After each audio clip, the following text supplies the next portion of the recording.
ना समझ आवत रहला के कुछ कुछ। ना छोटकी कुल ना ध्यान दे जाला पागल। अरे दीदी हम ना ध्यान दी ना आगे आ जाला ना तो हम ध्यान उनकर आँखी बड़का बड़का देख ली ना। पागल है अपना काम से काम रख। आ बूढ़ पुराने बानी मुँह जाइए क दिन के बना पाकल आम कहियो चू जाए काम खत्म हो जाए। सही बात कहनी है दीदी। वैसे चानी बका बाल कुल खत्म हो गइल बा। हाँ ऐसा कने उसे ना ध्यान देनी बूढ़ा ऊपर ठीक है ना। ठीक बा दीदी। हाँ और बता खाना वाना खैले हो करके यार छोड़ के बाबूजी बूढ़ हो गए मैं ऐसा ध्यान मत देनी। अरे दीदी ध्यान हम कहा देते नहीं खुद ही आकर उसने हरकत करे ना। पागल ना नहीं बूढ़ पुराने बना खाए पिए के मतलब बटे काहे के लाइन मार जाए बाबूजी हमारा ना हुआ पागल। अरे दीदी आपके ना पता लगी जब आपके घूर कैसे देखी है ना तब पता लगी। तू आ जाइली है ना हम 5-6 साल पहले से बनी बाबूजी हमारे के बेटी सामान माने ना पागल कुछ ले तो बचिए कह के कहे लो बचिया रख दे घर में सामान हो फिर देखना बेटी है जो अपन काम कर। ठीक है हम जाते नहीं दीदी हम झाड़ू उड़ू लगा हां जो झाड़ू लगाता ठीक है। पागल मेन बात करके आई हो दादा अब हम का करी नतिया बूढ़ावा दम मुआ खोल ले बा भगवान। हम छोटकी से कैसे कहे कि बूढ़ावा हमारे ऊपर लाइन मारेला हम तो छिपावत नहीं का कही कि बूढ़ावा के नियत कितना गंदा बा। नतिया बूढ़ावा के लाज नहीं लागत हमारा पता लाइन मरते रहे छोटकी आयल बिया ओकरो पर मारा त हे भगवान गाँव घर में कह दी केहू से कहता ना हमने के इज्जत जाई। हम कहता ना बात छिपाई कि ना रे छोटकी बाप नियन बाना बूढ़ पुरानिया बाना ई बूढ़वा के ना उहे खांची कहियो देखिए ना इनकर जौन लार टपका था बुढ़ापा समय में ना इनकर लार अंदर चल गई। चलिए भैया अपन काम करी बुढ़वा ना हमारो कैसे लाइन मारता रहे आउ आइल तो ओकरो पर लाइन मारता। बुढ़वा ना देखेला ऐसे ना करेला हम मानी ना सकीला बुढ़वा ऐसे हरकत ना करी ओकर नियत में जरूर कोनो ना कोनो खोट बनी बा। धाई देखो बुढ़वा अपन पतइयो के बूढ़ी जैसे चल गई ना तो बुढ़वा के एकदम मन गड़बड़ा गल बाटे देखा के देखेला ओकरे के चश्मा उठा के घूरे लगेला। का हो पतो का करते रे आ गल बुढ़वा मौगा का खाती ठीक बारू नु। हाँ हाँ ठीक बा बाहर तरू ना ओके खाली आराम से पोसत रहने सजावत रहने के। हाँ ठीक है बा तो बाहर दो भारत ना रहनी हाँ सुगुरावत रहनी एकरा के ऐसे का हंस ले रे लाइट मारता ए बुढ़ऊ कुल पता के ये कुल देखल जाला बड़ा कचरा बनी के लागत है हां बुढ़ऊ कितना मोगा बे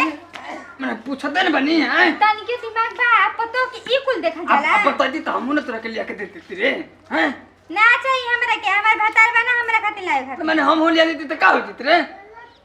सही कहा तला मुंह पेट में दाबने के मुंह में दाबने के चल देले ये कुल देखे देखे रे हैं हकल बैठल बा करे के आ से लोग तू कहना है एक खेस लोकता बुढ़ऊ पकड़ा है चश्मा ठीक हमरा के कैसे कैसे पकड़ दे पकड़ा अरे रे पता है रे तो या का हाजी ठीक बड़ी ना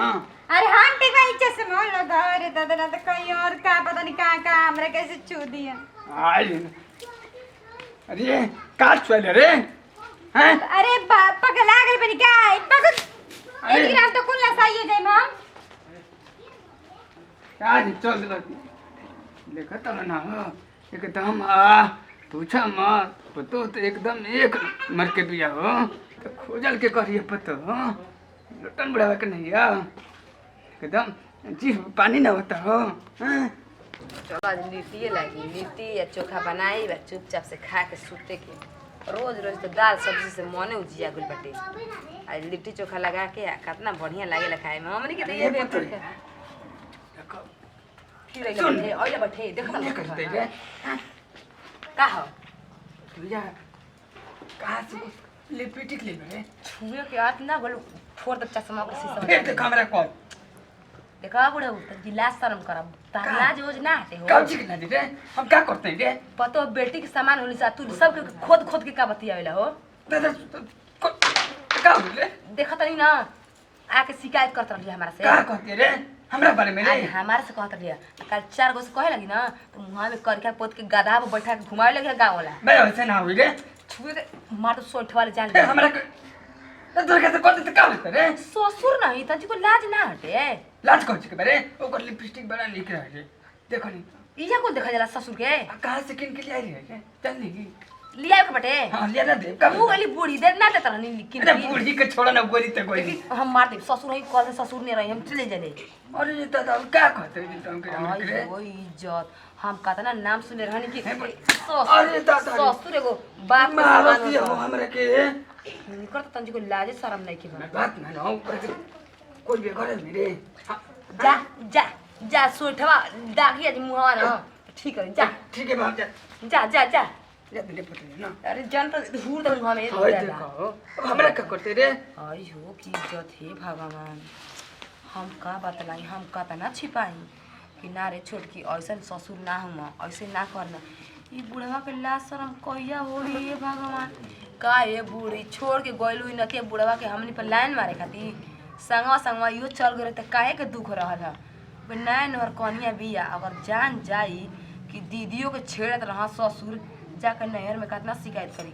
आतना हम बड़ी गई बतियले बानी कि हमार ससुर इतना निमन हम ऐसे करना बेटी नियन मानी ना ई पूरा इज्जत नीलाम कर दिया बुढ़ाऊ इनकरा के लागत कि सबक सिखाए के पड़ी कोई ना छोटकी के ना जा ओठलाली देखा तड़ा ई उम्र है ओठलाली देख के जा तला थार के पीट दी कहियो ना इज्जतिया पानी में ना चली तो फिर बात का हम देखते बानी कि तू कितना दिन तारा ओठलाली देखेला बतावा हो देखो बुढ़ऊ के कैसे आका पतो कैसे कोई छूबो करेला दीदी को तनिक ना समझ आवत रहला के कैसे कैसे कहत रहलिया अब का बताई हम बुढ़वा के एकदम कहूं सके ओ अरे बुढ़वा ए बतो जी का देखत रहा हम मुंह ना पूछे नहीं तोर पूछे नहीं ना तो तोर माई लिपस्टिक मार ले इहे को देखत नहीं जाके देखियो जी का लिपस्टिक मारे लेके ना हमरा के मार के पहले पूछता मैं तोर से रे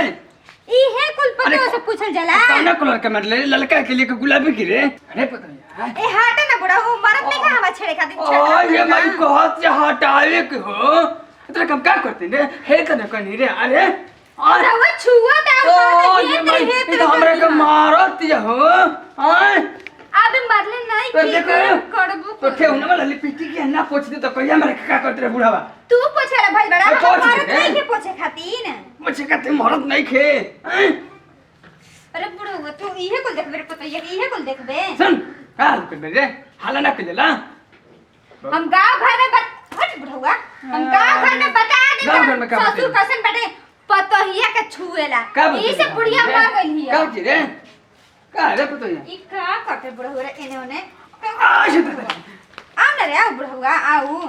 बतावा हो ससुर के ऐसन होके के चाहिए ससुर तो बेटी समान होली सन बताओ जब ससुरे ऐसन गलत निगाह से देखी तो गांव घर का कही का जमाना आ गइल बा